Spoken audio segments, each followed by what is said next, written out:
Let's start at the absolute pinnacle of martial arts.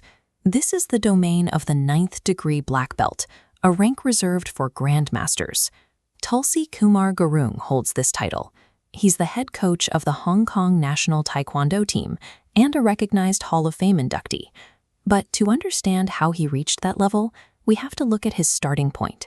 In the 1970s, Madi village in the Koski district of Nepal was entirely disconnected from the global stage.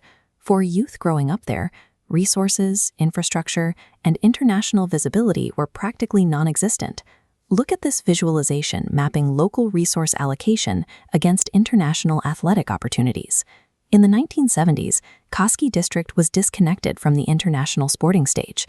The resources required to reach the elite level stopped well before they reached the village borders. The catalyst arrived in 1978 when Gurung joined the British Gurkhas. This required leaving his home in Paklihawa to enter an environment defined by intense physical and logistical rigor. It provided a steady income, but more importantly, it immersed him in a highly structured crucible of discipline. That discipline yielded a specific result. Gurung became the very first Gurkha soldier in British Army history to be selected as a Class 1 Army physical training instructor. He absorbed the military's exact framework for organizing time, physical effort, and mental focus.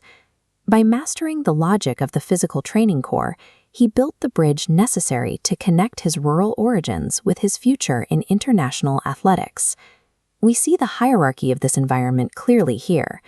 Over an 18-year tenure in the British Army, Gurung navigated this exact chain of command, eventually taking on a specialized leadership role training recruits at the Sekong camp in Hong Kong. His role involved heavy logistical output. Yearly, he was responsible for preparing nearly 600 recruits, drilling them extensively in mountaineering techniques and combat survival skills.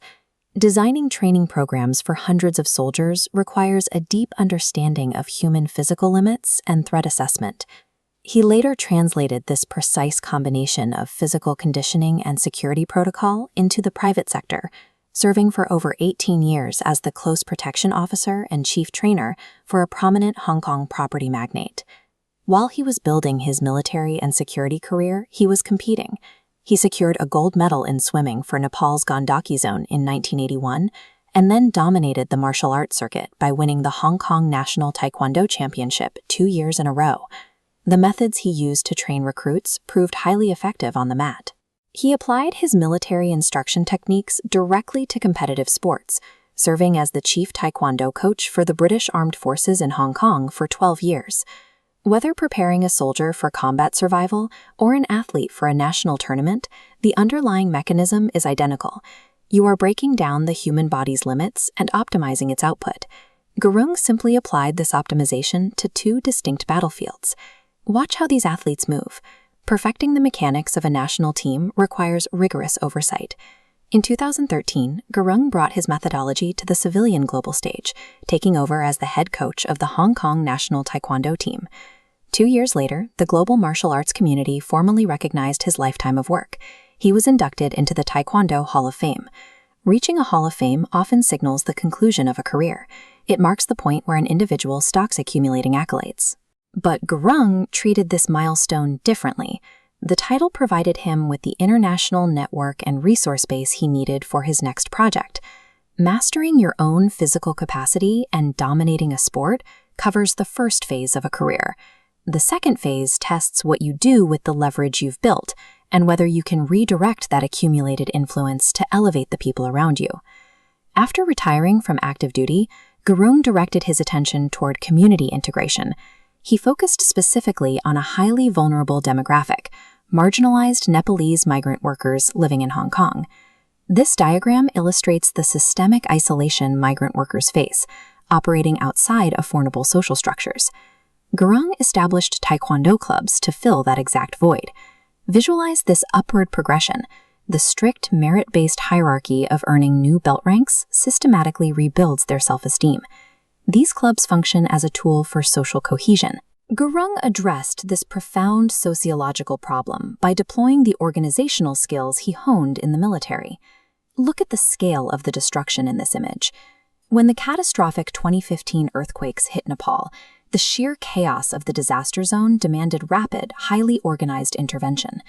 This was a crisis that required Gurung's specific combination of logistical expertise and local knowledge. He bypassed the standard cycle of offering condolences. Instead, he activated the extensive international network he had built over decades, funneling that collective influence into an immediate, large-scale fundraising operation. We can see the tactile reality of the recovery effort right here. Gurung provided boots-on-the-ground leadership. He traveled back to Nepal and personally directed the physical reconstruction of an entire devastated village. His autobiography, Tulsi, documents his personal journey, serving as a historical record of the Gurkhas' broader contribution to global development and Hong Kong's growth.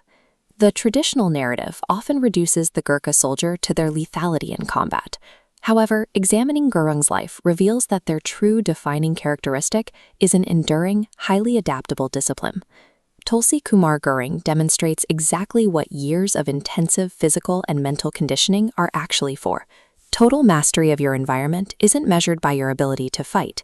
It is measured by your capacity to protect your community, elevate the marginalized, and literally